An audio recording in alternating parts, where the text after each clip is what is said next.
फिक्र आपकी में अब बात उत्तर प्रदेश की, जहां मॉनसून की बारिश का पानी तो विधानसभा से निकल गया है, लेकिन यूपी की बीजेपी सरकार और संगठन के रिश्तों में फिसलन बरकरार।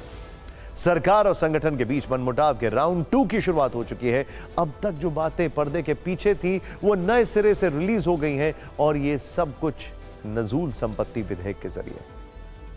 यूपी में जिस नजूल संपत्ति विधेयक को विधानसभा में नेता सदन होने के नाते सीएम योगी आदित्यनाथ ने पास करवाया, उसी विधेयक को विधान परिषद में बीजेपी के ही प्रदेश अध्यक्ष और एमएलसी भूपेंद्र चौधरी ने रुकवा दिया। दरअसल भूपेंद्र चौधरी जो ब्रेक उन्होंने लगाया है उसके पीछे सियासी कहानी है, और इसमें दिल्ली से हुए हस्तक्षेप वाला एंगल भी है। बुधवार को विधानसभा से बिल पास होने के बाद नाराजगी जताने वाले बीजेपी विधायकों ने प्रदेश अध्यक्ष भूपेंद्र चौधरी और केशव प्रसाद मौर्य से मिलकर अपनी आपत्ति दर्ज कराई थी। बीजेपी विधायकों ने प्रदेश अध्यक्ष और केशव मौर्य से बिल पास होने की सूरत में बीजेपी को उत्तर प्रदेश में होने वाले भारी नुकसान की आशंका भी जताई थी।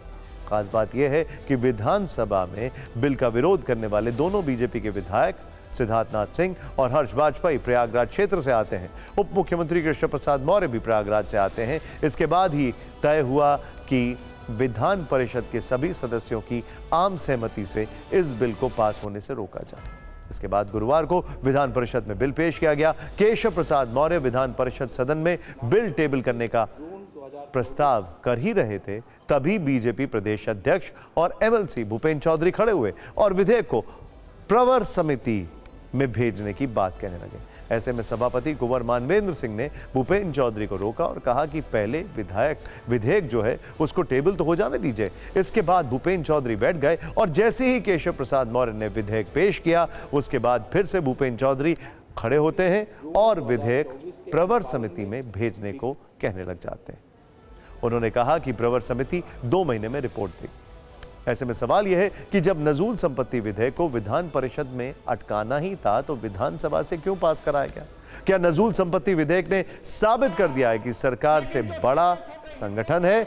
यह घटना संकेत दे रही है कि यूपी में सरकार और पार्टी संगठन के बीच सब कुछ ठीक नहीं चल रहा है। इस घटना के बाद यूपी के इंटरनल पॉलिटिकल सर्कल में इस बात की चर्चा जमकर हो रही है कि सार्वजनिक रूप से संगठन इस बार सरकार पर काफी भारी पड़ा है। सूत्रों से यह भी दावा किया जा रहा है कि विधानसभा की तरह यह विधान परिषद से भी पास हो जाता, लेकिन दिल्ली से हस्तक्षेप हुआ और सरकार को संगठन के सामने झुकना पड़ा, जिसके बाद इस विधेयक को प्रवर समिति को भेज दिया गया। इस मामले में सरकार अलग दिखी तो संगठन दूसरी तरफ खड़ा दिखाई दिया। योगी सरकार इस विधेयक को पास कराना चाहती थी, लेकिन सहयोगी भी इसके खिलाफ खड़े हो गए। अपना दल, निषाद पार्टी और सुहेल देव भारतीय समाज पार्टी तीनों ही विधेयक के मौजूदा स्वरूप में पास होने के खिलाफ थे, जिससे सरकार की मुश्किलें बढ़ी। विपक्षी दल बीजेपी की इस अंदरूनी लड़ाई से काफी आनंद में है। कांग्रेस तो कह रही है कि ये सब एक दूसरे को नीचा दिखाने का तरीका है। आखिर नजूल संपत्ति विधेयक क्या है और इस पर इतनी राजनीति क्यों हो रही है, उस पर हमने फिक्र की गाइड तैयार की है। इस पर विस्तार से बात करें उससे पहले नेताओं के बयानों से समझिए कि यूपी में बीजेपी सरकार और संगठन किस तरह एक दूसरे को बैकफुट पर धकेलने की कोशिश कर रहे हैं।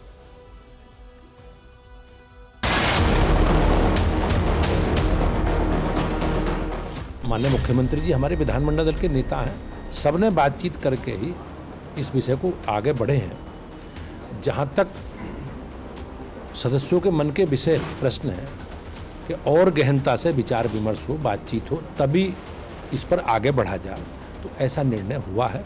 ये भारतीय जनता पार्टी के अंदर आपस में कुछ अच्छा नहीं चल रहा है, उसी का परिणाम है ये बिल भी।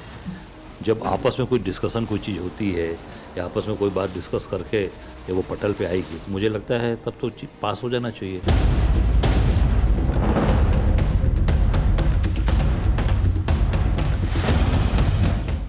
नजूल भूमि का बिल विधानसभा से पास होकर के विधान परिषद में आया है और वहाँ प्रवर समिति को भेजा गया है। अब प्रवर समिति उस पर विचार करके जो निर्णय होगा उससे प्रदेश अवगत होगा, सदन अवगत होगा। संसदीय प्रक्रिया के अंदर इसीलिए बनी है कि चर्चा करने के बाद कोई चीज़ आती है, उस पर चर्चा होती है, चर्चा करने के बाद सही लगे तो उसको भेज दिया जाए। और ये पार्टी के लोग हमें प्रदेश अध्यक्ष ने करा और इसके लिए कोई वो नहीं हुआ। उसमें भी सरकार से बात हुई, मुख्यमंत्री जी ने खुद मीटिंग कॉल करी।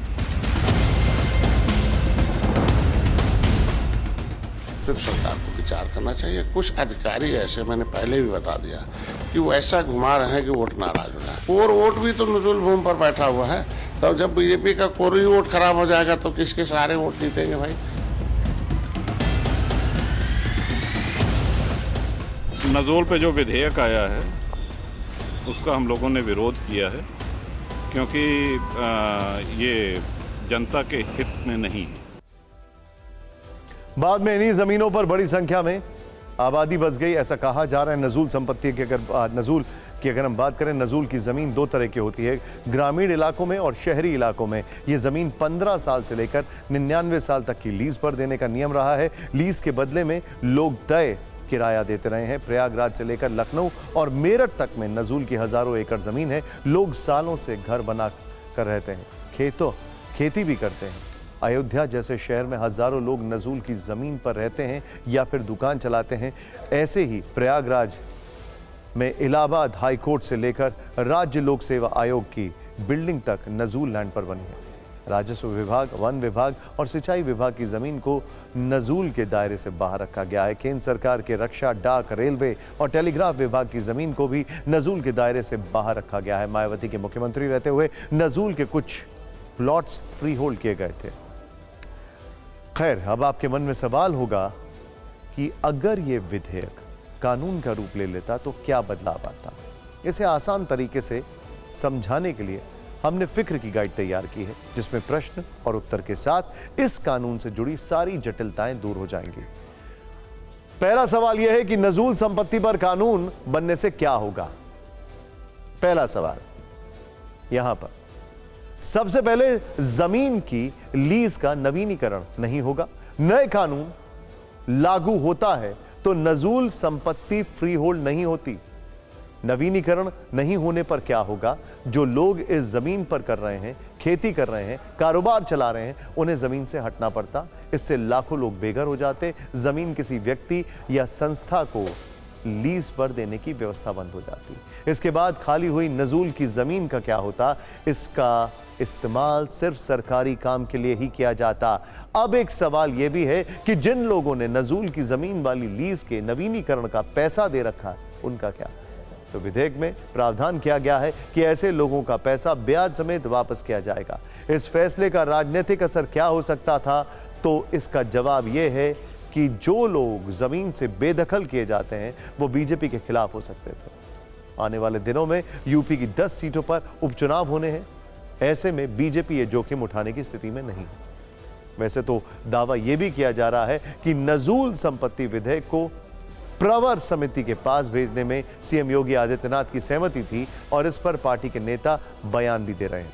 हालांकि राजनीति में माइक पर बोली गई हर बात वैसी ही नहीं होती जैसी दिखती है। इस घटना से ये संकेत तो जरूर मिल गए हैं कि सरकार और संगठन में सब कुछ ठीक नहीं है।